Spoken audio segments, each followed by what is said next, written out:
Welcome to Team Gut Girls, the podcast for anyone who's ever unbuttoned their jeans at 10 a.m., mapped out every public washroom in a 10-kilometer radius, or wondered why one bite of food can ruin an entire day.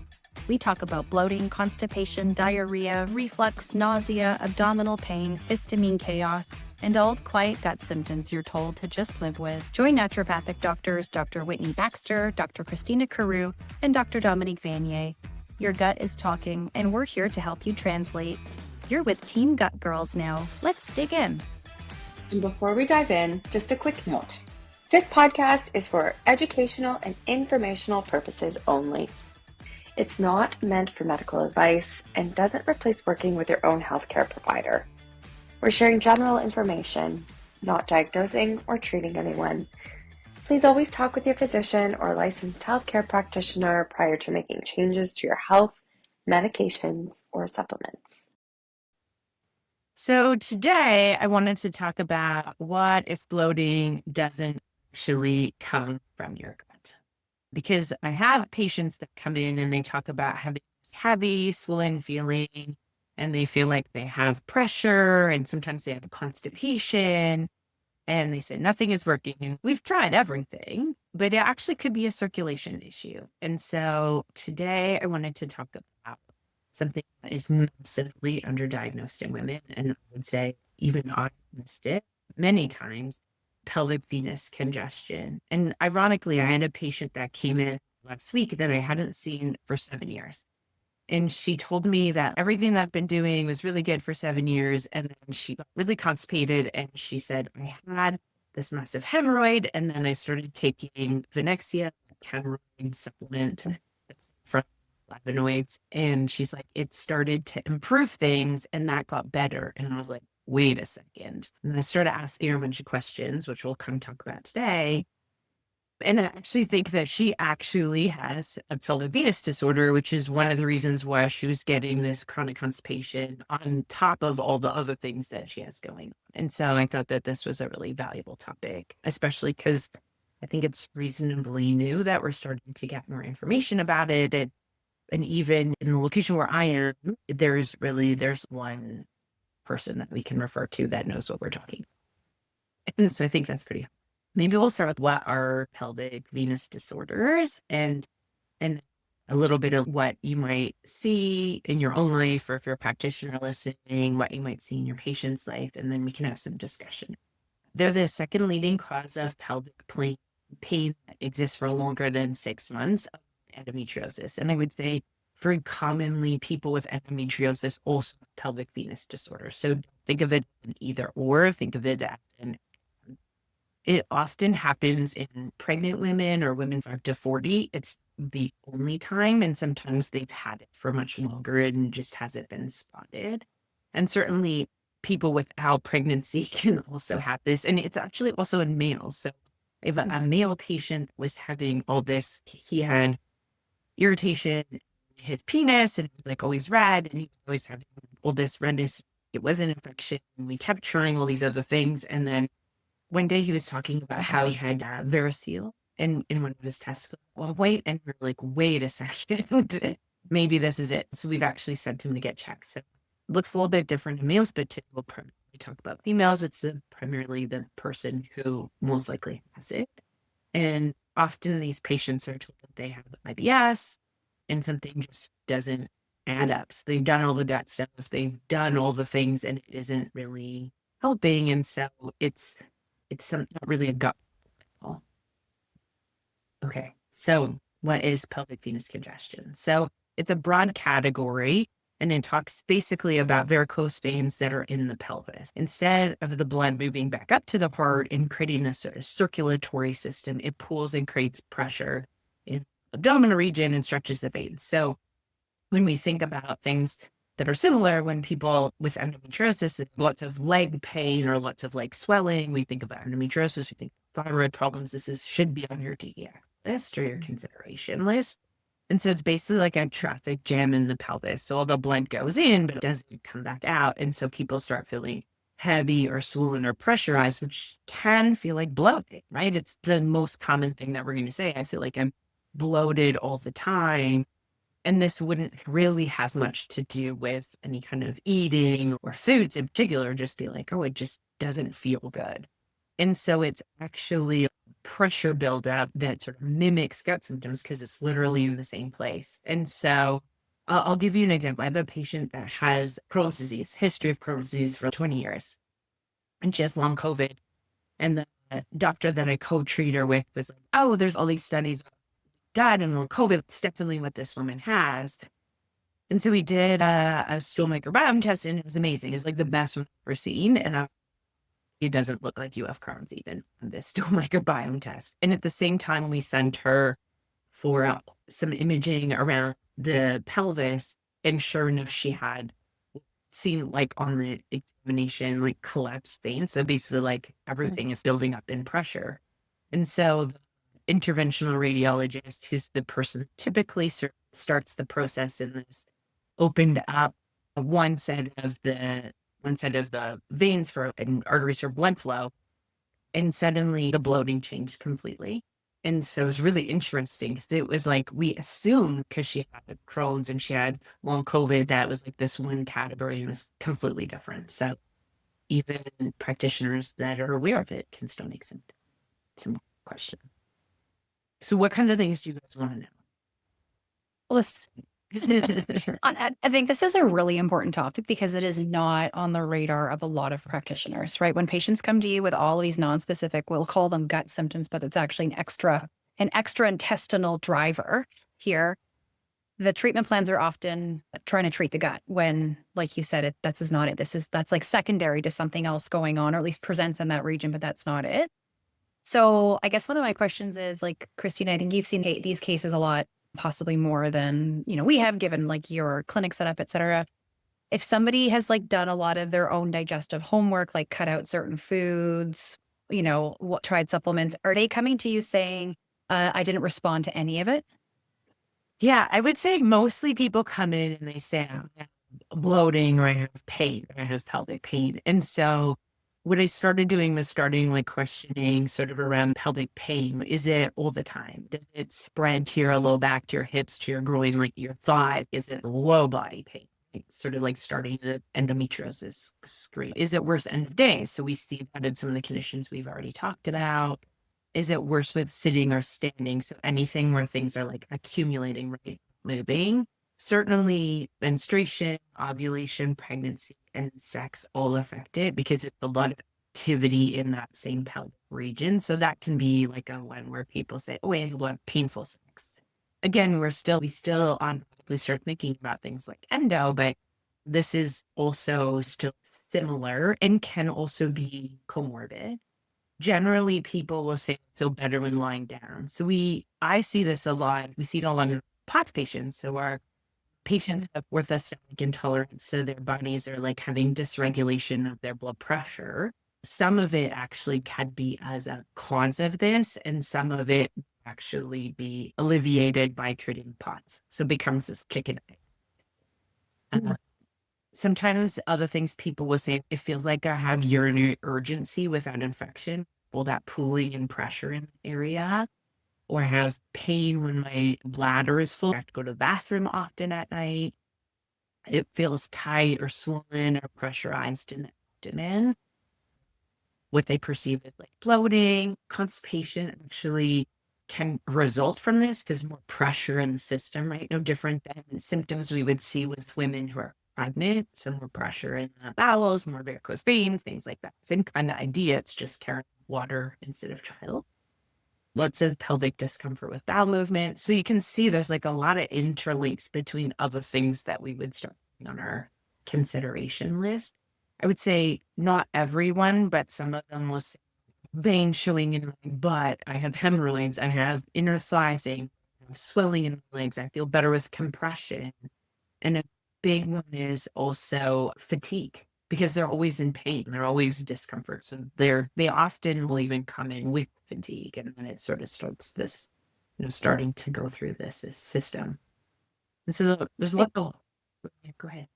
I have a question. Is it because sometimes in pregnancy women will have more varicose veins and some will even need surgery? So are you seeing that connection too? Yeah. So it's like that vein stretching, the change in hormones, they seem to maybe be part of what's contributing to this, either hyperflexibility of the veins, collagen issues, it can be just flow issues, it can be changes due to all kinds of different reasons. And so I don't think it's like, oh, because this happened.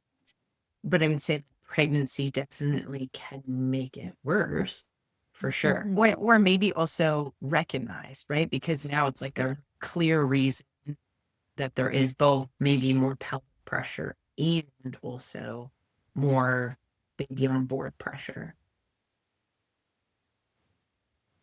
I would say there's lots of kind of comorbid things. So, beyond pelvic pain, think about patients or people that have migraines, brain fog, mood changes, muscle pain, fatigue, certainly GI issues. And then we also think of it in patients that have fibromyalgia or any CFS, any kind of fatigue issues, that PODS kind of patient, the hypermobile patient. So there's the endo patient. I have a patient that has endo and has pelvic venous congestion. Part of the problem is the treatment for this is actually creating more space. So actually doing stent. And so they're worried that the reason the collapse of the structure is because of the endo, like the endo is actually creating. So then they're like, oh, well, we need to get the endo treated first to make sure that like the treatment will help. But the endo kind of treatment. So this treatment, because I don't know, a lot of people diagnosed, at least in our area, seem to be pretty quick. People are getting this in weeks, months, or years, which is amazing until people start being more extend. But the endo treatments are like years and years, right? And so people have this one piece of the condition, which is very much solvable, but they can't get the other piece solved to like A has to happen before. Yeah. Yeah. And just a reminder, like endometriosis, you can have endometriosis tissue grow far from the uterus. There's cases where it's found like in the lung region. And so even though endometriosis is thought to be like a female pelvic region condition, it's not actually. It's kind of like a system-wide issue. Yeah, it's a structural issue, right? Because blood has gone through the fallopian tubes, expanded into the body cavity, and then it adheres. Yeah. And so I do have a patient that has it in their lungs. It's super hard to get even someone to investigate it. So you're not crazy. Some of these things exist, but they're super rare. And so they're not always on the radar. So there's sort of like, there's this general area called pelvic congestion syndrome or pelvic venous insufficiency or pelvic vein disorder. And so it's like the veins are compromised, leading to blood pooling. So people feel worse with intercourse, worse on standing, worse with menstruation, heaviness, varicose veins in the vulva or in the legs, painful sex, fatigue, and bowel urinary issues. So that's like general. Once someone is investigated, they actually can find it's often left-sided. So left renal vein compression or left iliac vein compression. Often people will say I have more swelling on my left side. That's actually can be a hint. It's always the left side, but it can be. Blood in the urine. I actually had a patient, I was thinking of this when I was preparing this podcast, was like, oh, I have this patient who has blood in her urine, unknown why it is. We sent her a kidney specialist, we sent her for a cystoscopy, and I was like, maybe it's this. I actually wrote myself a note to call her and be like, hey, do you have any of these other things? Orthostatic intolerance can be part of that. So one is called Nutcracker syndrome and one is called May-Thorner syndrome. So it's like which side is compressed. And in May-Thorner, it's the left internal iliac vein is compressed, but then it overlays the right common iliac artery. So you have left-sided sort of interaction. Sometimes people will say they can tell by feeling people's abdomens and feeling fluid or feeling things around the ovaries. I think it's like, it's not super clear. It's one of those things where you're just like, oh, this is the diagnosis is where you're like, okay, you have all of these things. Let's make sure that part of what's. I have a question about like the lower leg swelling, or if you do see some of this congestion, is it like, because like when there's swelling, we're looking to see, like for listeners, if there's pitting or if it's just generalized or when it's happening. So we're trying to assess what the swelling, the characteristics around the swelling to help us figure out what could be causing it. So what would this look like? It honestly depends on the person and how much compression they get. So some people will start the day and have to change their pants by the end of the day because they're so much swelling. It also depends on the amount of fluid that you have, are you near your menstrual cycle? So there are things that definitely can worsen it. And so it depends. Lots of people, they'll send pictures, and I don't know if you get this, but I was picture that people send pictures of their abdomen to show me the thing. And so somebody else will be like, oh, it's so full there, and it goes down my legs, and I feel. And so even asking, do you get those little lines on your legs when you wear socks? That can tell us. It may be really extreme for some people, and it might just be like what someone assumes is a normal amount of fluid movement in the day. I would expect it to like ebb and flow too, right? So, there may be patterns or there may not be. But so far, it seems like there's some sort of peripheral fluid accumulation, fluid overload type picture, plus digestive symptoms, possibly distension too. You're seeing bloating, but are we actually seeing an increase in girth in the abdomen? Okay. Yeah, because it's fluid, right? Yeah. And so, Fluid, yeah. and then also if people wear compression, so some of these patients also have diagnoses like orthostatic tachycardia. And so one of the treatments is wearing more compression, trying to keep the fluid up, but then it creates more pelvic congestion. So more bloating because it's not going all the way back up to the heart. It's just going up from wherever the stocking socks pants are. Yeah. It's crazy. So I would say one of the things that often happens is motility gets slower, and because remember, this is a blood flow issue, right? And so when we're thinking about blood flow and motility and nervous system and our breathing patterns, so all of our diaphragm, something we'll talk about in another episode, all those things become other side effects. And so it's easy to get distracted away from it because you're like, oh, I know what that is. I know what nervous system is. I know what motility is.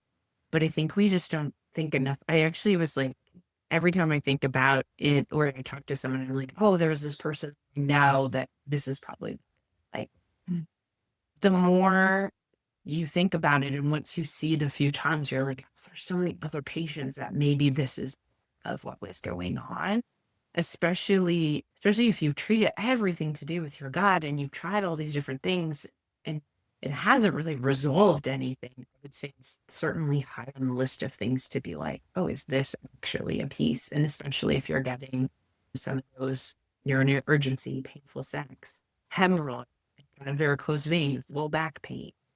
It might be, or you've chased down endometriosis, been told you have lesions or lesions that are detected.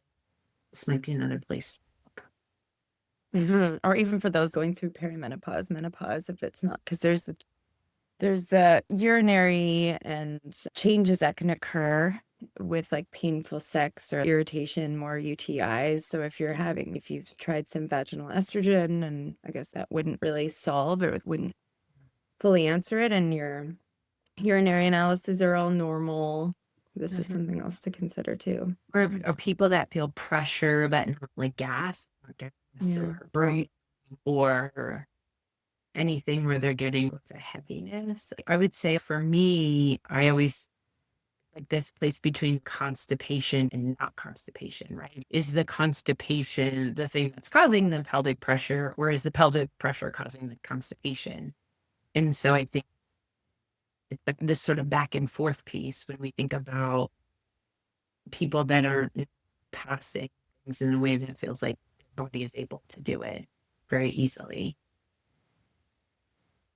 So if you think about the pelvic congestion issue leading to digestive issues, if we back up before the whole pelvic issue started, if we're thinking about some other risk factors, pregnancy is definitely a big one that we've gone over. I would assume like age is also one. We're more likely to have this as we People age. that are hypermobile. Yeah. So hypermobile, an end of the spectrum is Ehlers-Danlos, but people can have more flexibility and not have Ehlers-Danlos or be somewhere on this like spectrum.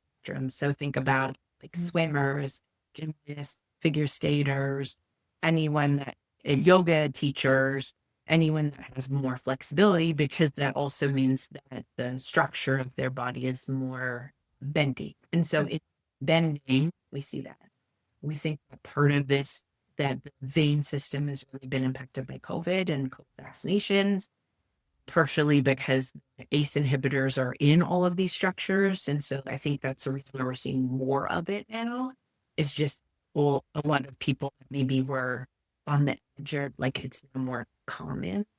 Certainly people with blood pressure dysregulation issues, one that's had like a long-standing illness. So whether that's lung disease or mold toxicity, anything which like kind of stalled the mitochondria, stalled the system. I think it's more common than we would think. And I think some people are probably born with this. Like I think we probably all people, even that we went to high school with, who would be home the days that they had their period because they would be in so much pain or agony. How much of that was maybe undiagnosed endometriosis and how much of that is maybe sort of like some blood flow issues that are also contributing to that pain. Mm-hmm. So is that like an ischemic pain then? Like it's just, or I guess just like pressure, not ischemia, but. Well, so some of my patients will say they like double over in pain lying on the floor of the bed. Like that sort of really intense pain. Some people will say a dual ache that they can kind of ignore. And so it depends on, I think the thinner the patient is, the more pain they have because it's like more pressure and more pulling. But it also depends if like they also have another hormonal condition overlies that.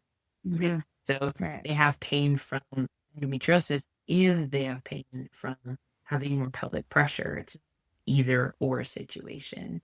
It can be. So with like would Advil help this pain, do you think, or no? I'm sorry, people who are like told to take Advil and just really I've tried all these things and nothing worked. I would say people come in and they'll be like, I was given gabapentin for my pain, right? Yeah. Or I was given these really strong medications, or I was given like strong migraine medication, but it's not working. Mm-hmm. Start thinking about it in the people where it's not, things aren't working. Yeah. Like, I don't necessarily think that we're going to catch it as a primary diagnosis just because there are all so many like check boxes.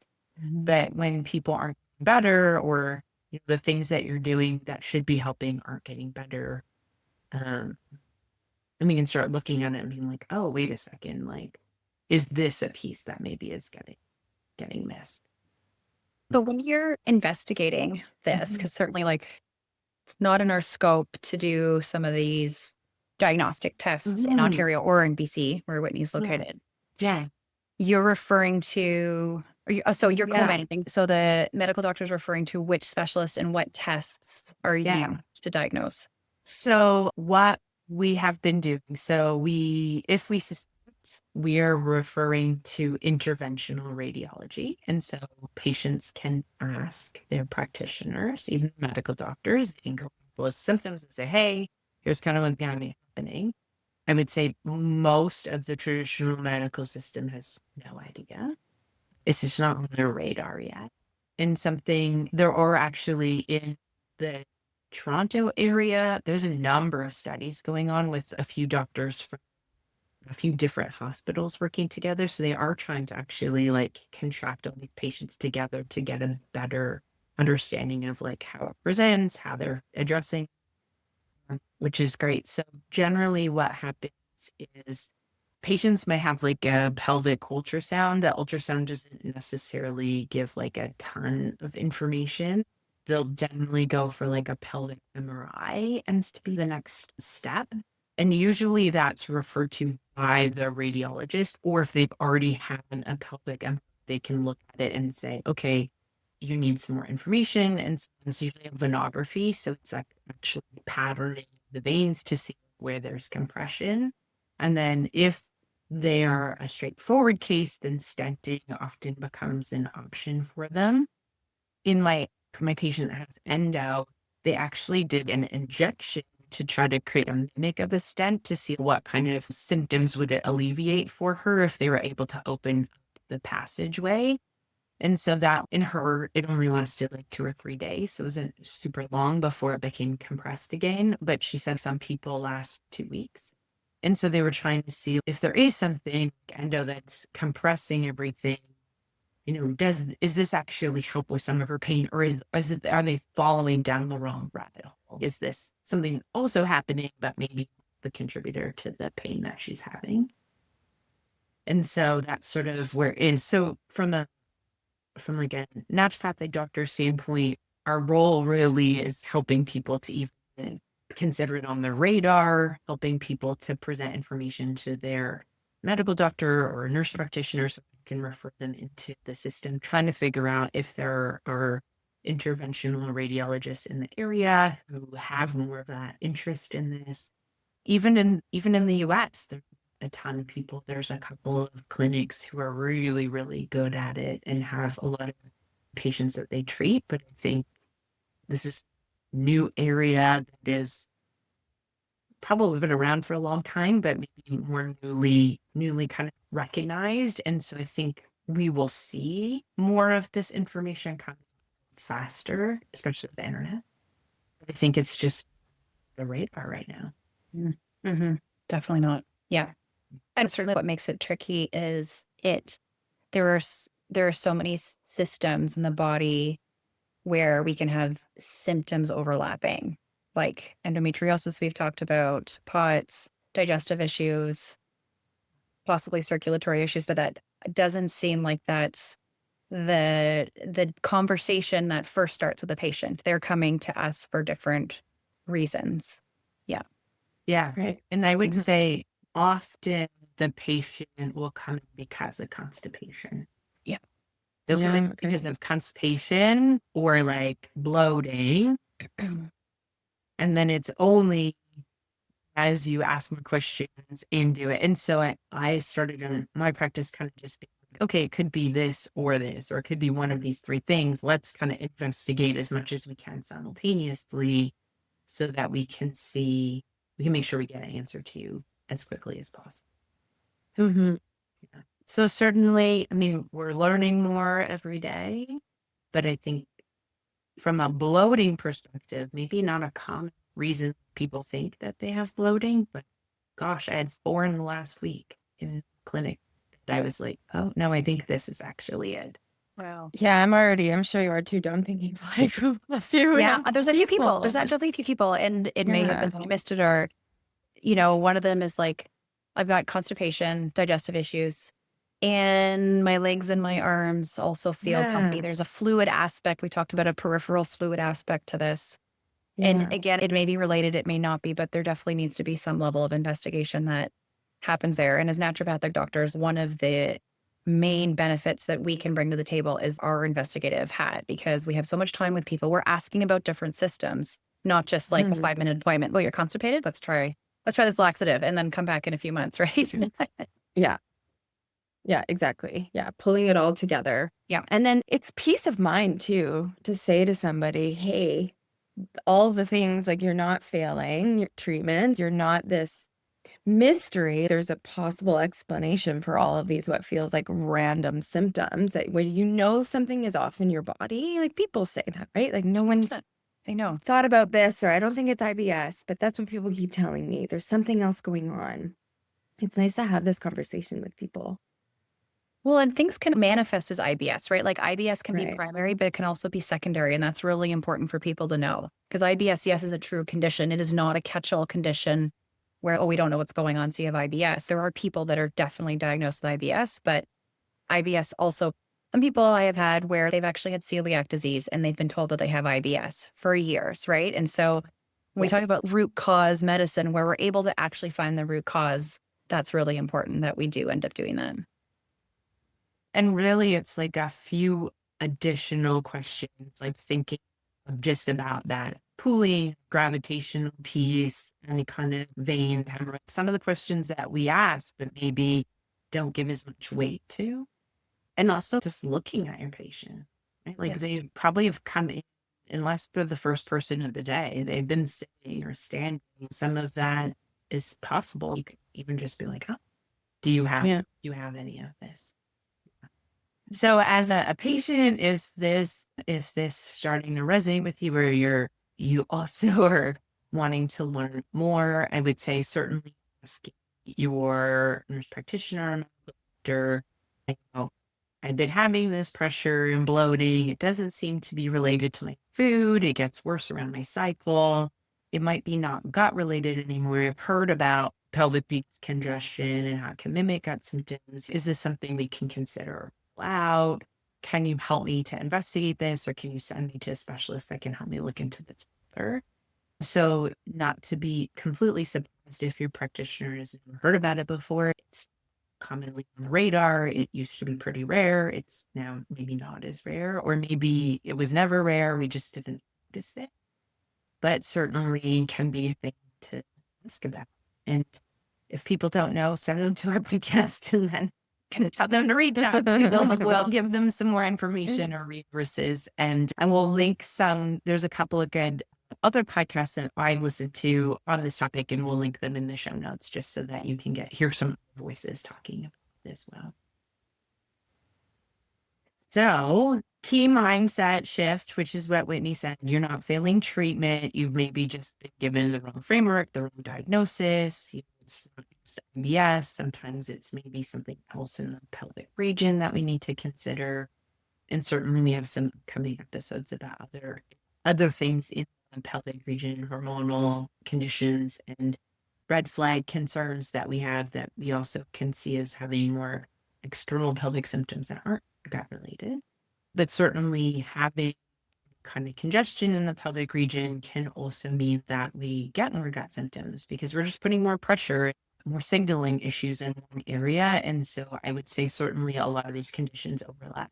Fortunately, there's just one problem. Someone has a problem generally, unless they come to you very early on in their concerns. And so as gut health practitioners, it's part of responsibility is to look at all parts of the being, not just the gut. Certainly, the gut is definitely affected. So everyone, buckle up. We still have more episodes left on reasons for bloating, much as everyone can't imagine. I think we have more than 20 ideas of why you might be having chronic bloating. And so if we haven't hit it yet, it's coming up. Stay tuned. Stay tuned because better gut health changes everything. Thank you for joining Team Gut Girls. Like, follow, subscribe, and share a podcast with friends you think will want to know more about their gut. You can also visit us at teamgutgirls.com for show transcripts and more information because better gut health changes everything. See you next time.